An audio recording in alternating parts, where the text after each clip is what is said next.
যারা বাংলাদেশকে দুর্বল ভাবছেন তারা এই ভিডিওটি দেখুন। কিছুদিন আগে ভারতের প্রতিরক্ষা মন্ত্রী রাজনাথ সিং লখনৌতে এক কনফারেন্সে বলেছিলেন ভারতের সেনাবাহিনীকে যুদ্ধের জন্য প্রস্তুত থাকতে হবে, তাও আবার বাংলাদেশের বিরুদ্ধে। তিনি বাংলাদেশের সঙ্গে ভারতের উত্তেজনা প্রসঙ্গ উল্লেখ করেছেন। এটিতে পরিষ্কারভাবে বোঝা যায় যে ভারত সরকার ভবিষ্যতে বাংলাদেশের সঙ্গে যুদ্ধের আশঙ্কা করছে।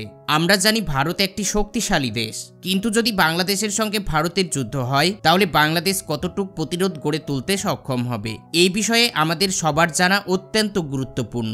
আজকের ভিডিওতে আমরা আলোচনা করব বাংলাদেশের সামরিক শক্তি কতটুকু এবং বাংলাদেশ কি ভারতের বিরুদ্ধে যুদ্ধে টিকে থাকতে পারবে নাকি প্রথম দিনেই হেরে যাবে। দেশকে যারা ভালোবাসেন তারা ভিডিওতে অবশ্যই একটি লাইক করবেন আর তার সাথে সাথে আমাদের চ্যানেলটিকে সাবস্ক্রাইব করে রাখবেন। বাংলাদেশের সামরিক শক্তি গ্লোবাল ফায়ার বল 2024-এর র্যাঙ্কিং অনুযায়ী বিশ্বের ক্ষমতাশালী দেশগুলির মধ্যে বাংলাদেশের অবস্থান 37তম। বাংলাদেশের সেনাবাহিনীতে মোট 1,63,100 জন সৈন্য রয়েছে আর এটা প্রতিনিয়ত বেড়েই চলেছে। অন্যদিকে বাংলাদেশ বিশ্বের 8তম বৃহত্তম জনসংখ্যার দেশ। বাংলাদেশের 40% মানুষ যুদ্ধের জন্য উপযুক্ত। এছাড়াও আধা সামরিক বাহিনীতে রয়েছে প্রায় 68 লক্ষ সদস্য। বাংলাদেশের প্রতিরক্ষা বাজেট পৃথিবীর 43তম সবথেকে বড় বাজেট। বাংলাদেশ প্রতি বছর সামরিক খাতে ব্যয় করে থাকেন $7 বিলিয়ন মার্কিন। ক্রয় ক্ষমতার দিক থেকে বাংলাদেশের অর্থনীতি বিশ্বের 27তম অবস্থানে রয়েছে, যা দেশের সামরিক শক্তি বৃদ্ধিতে সহায়তা করছে। বাংলাদেশের কাছে রয়েছে 350টিরও বেশি যুদ্ধ ট্যাঙ্ক, তার সাথে রয়েছে 13,000-এরও বেশি সামরিক যান। গ্লোবাল ফায়ার পাওয়ার রিপোর্ট অনুযায়ী বাংলাদেশের কাছে রয়েছে 450টিরও বেশি কামান, এর মধ্যে সক্রিয় কামান রয়েছে 300টি। বাংলাদেশের কাছে সর্বমোট 78টি রকেট প্রজেক্ট রয়েছে, এর সাথে রয়েছে 27টি সেলফ প্রোপেলড আর্টিলারি। বাংলাদেশ সামরিক বাহিনীর কাছে মোট 71টি মোবাইল প্রযুক্তির আর্টিলারি রয়েছে, এর পাশাপাশি রয়েছে 28টি নর্মাল আর্টিলারি। বাংলাদেশের মতো সামরিক শক্তি রয়েছে নেদারল্যান্ড, পর্তুগাল এবং মায়ানমারের মতো দেশগুলোর কাছে। যদি কেউ মনে করেন যে এত সামরিক শক্তি থাকার সত্ত্বেও বাংলাদেশ দুর্বল, তাহলে তাদেরকে ভুল প্রমাণ করে দিতে হবে। অন্যদিকে যদি আমরা ভারতের কথা বলি, ভারতের প্রতিরক্ষা বাহিনী অর্থাৎ ডিফেন্স ফোর্স এখনও আক্রমণাত্মক ভূমিকা পালন করে না। এর কারণে ভারতের সেনাবাহিনীকে ডিফেন্স ফোর্স বলা হয়, অ্যাটাকিং ফোর্স বলা হয় না। বাংলাদেশের বিমান বাহিনী পৃথিবীর মধ্যে 29তম শক্তিশালী। বাংলাদেশ বিমান বাহিনীর কাছে রয়েছে 216টি বিমান, যার মধ্যে রয়েছে যুদ্ধ বিমান 40টি, হেলিকপ্টার রয়েছে 18টি, প্রশিক্ষণ বিমান রয়েছে 9টি, প্রাথমিক বিমান রয়েছে 23টি, যার মধ্যে 7টি পণ্যবাহিনী আর তার মধ্যে রয়েছে 6টি প্রাথমিক বিমান। তার সাথে MR-721 বিমান রয়েছে 2টি। সম্প্রতি বাংলাদেশের বিমান বাহিনীর বেশ কয়েকটি বিপজ্জনক যুদ্ধ বিমান এবং ডেঞ্জারিয়াস রাডার ব্যবস্থা যুক্ত করেছে। এই রাডারগুলো আকাশের চলন্ত অবস্থায় শত্রুদের বিমানের উপস্থিতি শনাক্ত করতে সক্ষম। এবার দেখে নেব বাংলাদেশের নৌবাহিনী। বাংলাদেশের নৌবাহিনীর কাছে মোট 109টি যুদ্ধ জাহাজ রয়েছে, এর মধ্যে রয়েছে 7টি ফ্রকেট এবং 6টি কারভেট, 2টি সাবমেরিন যেগুলোকে সাইলেন্ট কিলার বলা হয়। বাংলাদেশের সামরিক বাহিনী উন্নত পরিকল্পনা এবং নতুন প্রযুক্তির অন্তর্ভুক্তিতে বাংলাদেশ সরকারের উদ্যোগে 2030 সালের মধ্যেই সামরিক বাহিনীকে আরও উন্নত করার লক্ষ্যে নতুন ধরনের যুদ্ধ সরঞ্জাম ক্রয় করার সিদ্ধান্ত নেওয়া হয়েছে। এই প্রকল্প চলবে 2030 সাল পর্যন্ত। মায়ানমারের সঙ্গে সীমান্তে উত্তেজনা মাঝে মাঝে দেখতে পাওয়া যায়। মায়ানমারের রকেট এবং প্লেন বাংলাদেশের সীমানায় ঢুকে পড়ে, এমনকি অনেক সময় মায়ানমারের ফাইটার জেট বাংলাদেশের সীমানা লঙ্ঘন করে ফেলে। এমন পরিস্থিতিতে যদি বাংলাদেশের কাছে সারফেস টু এয়ার মিসাইল থাকত, তবে রকেট বা সামরিক যান বাংলাদেশের ভিতরে প্রবেশ করতে পারত না। এই ধরনের মিসাইল বাংলাদেশের সেনাবাহিনীতে যুক্ত হলে এটি একটি বড় আদর্শ হিসেবে গণ্য হবে। এটা জানলে আপনি খুশি হবেন, বাংলাদেশ যুদ্ধক্ষেত্রে নষ্ট ট্যাঙ্কারগুলোকে মেরামত করার জন্য জার্মান থেকে বিশেষ মেশিন কিনেছে। এই মেশিন যুদ্ধক্ষেত্রে ব্যবহৃত ট্যাঙ্কগুলোকে মেরামত করে পুনরায় কাজে লাগাতে পারবে, যার কারণে এই কাজে খরচ অনেকটাই কমে যাবে। বাংলাদেশ সরকার তুরস্কের কাছ থেকে ডাইরেক্ট TB2 ড্রোন ক্রয় করেছে। এই মানবহীন ড্রোন পৃথিবীর অন্যতম শক্তিশালী ড্রোন হিসেবে পরিচিত। ইউক্রেন রাশিয়ার যুদ্ধে মাত্র 200টি ডাইরেক্ট TB2 ড্রোন দিয়ে ইউক্রেন 13,083 অস্ত্র ধ্বংস করেছে। এই ধরনের শক্তির কারণে ইউক্রেন রাশিয়ার বিরুদ্ধে টিকে আছে। বাংলাদেশ সেনাবাহিনীতে কিছুদিন আগে ড্রোন যুক্ত করা হয়েছে, যা দেশের প্রতিরক্ষা ব্যবস্থাকে আরও শক্তিশালী করেছে।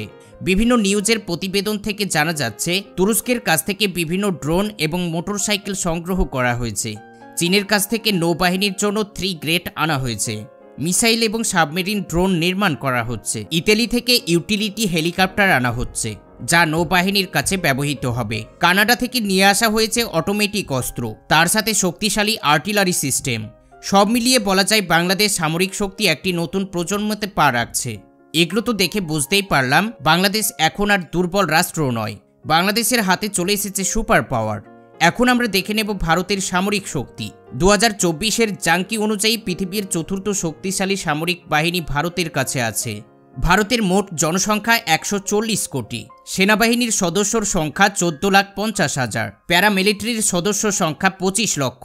মোট সেনাবাহিনীর সদস্য রয়েছে প্রায় 40 লাখ। ভারতের সামরিক বাজেট হল $54 বিলিয়ন। বর্তমানে ভারত বিশ্বের দ্বিতীয়তম বৃহত্তম সেনাবাহিনীর দেশ, আর সামরিক সমযান এবং বাজেটের দিক থেকে ভারতের শক্তি অনেকটাই বেশি। এবার আমরা ভারতের সামরিক শক্তির বিশদ বিবরণ জানব। ভারতের কাছে মোট 4,600টি যুদ্ধ ট্যাঙ্কার রয়েছে, আর এর সংখ্যা প্রতিনিয়ত বেড়ে চলেছে। সেলফ প্রোপেলড আর্টিলারি রয়েছে 61টি, টাউল আর্টিলারি রয়েছে 3000টি, MLRS অর্থাৎ মাল্টি রকেট লঞ্চার সিস্টেম রয়েছে 1,500টি। সামরিক প্রয়োজনীয়তার জন্য ভারতের কাছে পেট্রোল স্টেশন রয়েছে 1,48,000।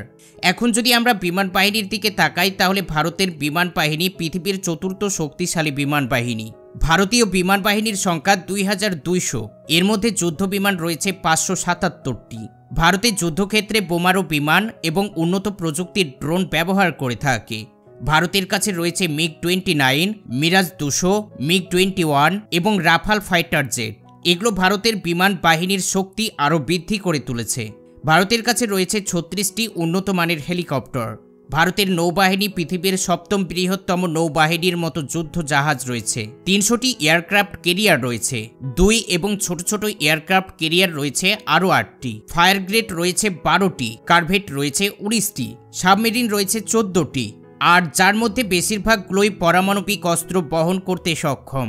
অন্যদিকে যদি আমরা দেখি, ভারত কিন্তু পারমাণবিক শক্তিধর একটি দেশ। ভারতের কাছে মোট 150টি পারমাণবিক বোমা রয়েছে। ভারতের ব্রাহ্মস মিসাইল পৃথিবীর অন্যতম ভয়ঙ্কর মিসাইল, যা শত্রুপক্ষের জন্য মারাত্মক হুমকি। এখন আমরা জানব ভারত আসলে কতটা শক্তিশালী।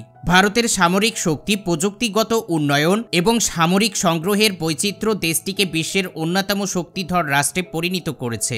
সব মিলিয়ে বলা যায় ভারত সামরিক দিক থেকে অনেকটাই শক্তিশালী একটি দেশ। তবে ভারতের সূত্রদের বিবেচনায় নিলে এই সামরিক শক্তি কিন্তু যথেষ্ট নয়। চীন এবং পাকিস্তানের মতো সামরিক শক্তিশালী দেশের বিরুদ্ধে ভারতের এই সামরিক শক্তি পর্যাপ্ত বলে মনে করা হয় না। চীনের কাছে রয়েছে 500টি পারমাণবিক বোমা, আর পাকিস্তানের কাছে রয়েছে 220টি বোমা। যদি ভারত এবং বাংলাদেশের সঙ্গে যুদ্ধে জড়িয়ে যায়, তাহলে পাকিস্তান ও চীন তাদের সীমান্ত থেকে আক্রমণ করতে শুরু করবে। ভারতের জন্য একসঙ্গে 3টি ফ্রন্টে যুদ্ধ করা একেবারেই সম্ভব হয়ে উঠবে না। এই কারণেই ভারত কোনোভাবেই বাংলাদেশকে প্রথমত আক্রমণ করতে চাইবে না। সব মিলিয়ে বলা যায় বাংলাদেশ কিন্তু যুদ্ধ চায় না। তবে কেউ যদি যুদ্ধ বাঁধিয়ে দেয়, তাহলে আত্মরক্ষার জন্য শক্তি প্রয়োগ করতে হবে। তো আজকের ভিডিও কেমন লেগেছে? যদি আপনি আপনার দেশকে ভালোবেসে থাকেন, তাহলে ভিডিওতে অবশ্যই একটি লাইক করবেন। তার সাথে সাথে আপনাদের রায় কমেন্ট বক্সে জানাতে ভুলবেন না।